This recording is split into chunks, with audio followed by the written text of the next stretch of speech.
Yves Coppens, bonsoir. Bonjour. Merci beaucoup d'avoir accepté notre invitation. Non, mais c'est un bonheur. Vous êtes paléo-anthropologue, vous êtes le papa de Lucie que vous avez découverte avec toute votre équipe en 1974. Nous avons fait appel à vous ce soir parce que depuis 30 ans, vous colportez une parole dont le sens n'est pas forcément relayé. C'est un petit peu comme si cette vérité était taboue. Tous les hommes et les femmes qui vivent sur cette terre, Yves Coppens, viennent-ils de la même souche ? Absolument, absolument. Tous les premiers hommes sont apparus en Afrique. Et depuis les premiers hommes, on considère qu'il y a eu 100 milliards d'êtres humains sur Terre. la Terre. Et les 100 milliards, comme bien sûr les 6 milliards d'hommes d'aujourd'hui, viennent tous de cette souche, de ce berceau tropical et africain. Tous nos ancêtres étaient africains. Tous nos ancêtres étaient africains. Nous sommes tous africains, Karine. Bah oui, moi je le sais en revanche. Ça veut dire que Mais tous nos ancêtres... Je suis comme vous, je suis comme vous. Ça veut dire que tous nos ancêtres, Yves Coppens, en Afrique, il y avait du soleil, tous nos ancêtres étaient noirs ?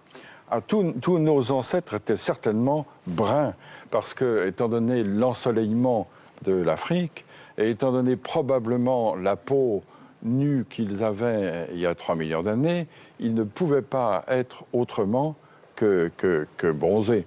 Tous les ancêtres, des Danois, des Espagnols, de tout le monde, etc., étaient noirs. Oui. Pourquoi ça ne se sait pas, à votre avis ? Vous le dites, vous, depuis 30 ans. Ben, oui, mais ma petite voix ne porte pas suffisamment. J'ai une voix confidentielle. J'imagine la tête du monsieur hyper raciste qui est en train de regarder, qui fait non. Pas vrai. Ouh là, demain, vous allez avoir du courrier. Yves Coppens, en fait, les humains, enfin les préhumains, sont partis dans différentes directions depuis l'Afrique.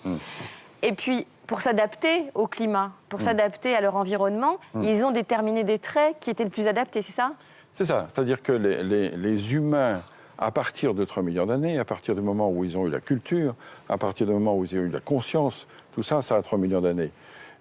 Petit à petit, se sont déployés et ils ont atteint d'autres climats et petit à petit se sont adaptés à autre chose. Par exemple, pour aller en Asie, ils ont dû traverser des montagnes très très hautes, très ensoleillées, et donc petit à petit, leurs yeux se sont adaptés, c'est ça ? En effet, l'œil bridé pourrait être dû à une sélection naturelle de ceux qui avaient la capacité d'accommoder plus que d'autres, parce que chacun sait qu'à de fortes altitudes, la luminosité est insupportable. Et comment est-on passé du noir au blanc ?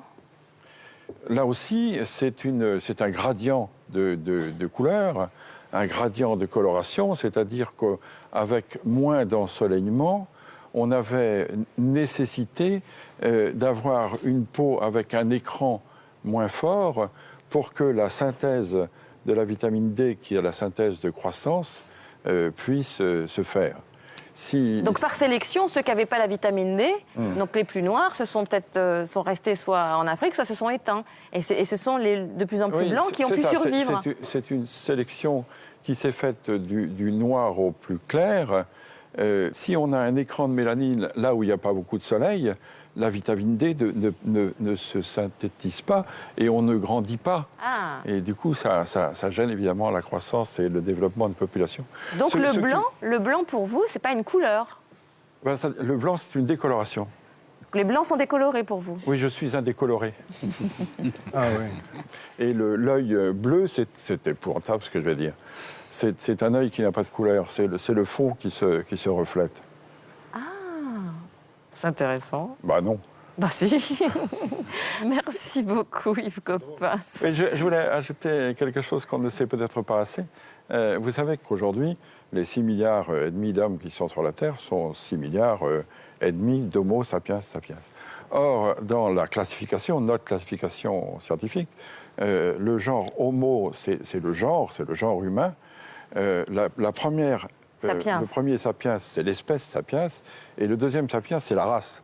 C'est-à-dire on est tous Homo sapiens sapiens. On peut être tous racistes, ça n'a pas d'importance, puisqu'on est tous de la même race. Donc il n'y a qu'une race. Ah oui. Il n'y a qu'une race. Oui. Donc oui. scientifiquement, Yves Coppens, les races n'existent pas. Oui, c'est ça. C'est-à-dire que scientifiquement, les races de 36 000 animaux existent toujours, mais en ce qui concerne l'humanité, il y a pour le moment sur la Terre une seule race humaine, qui est la race sapiens, de l'espèce sapiens, du genre Homo. Merci beaucoup Yves Coppens, merci beaucoup José.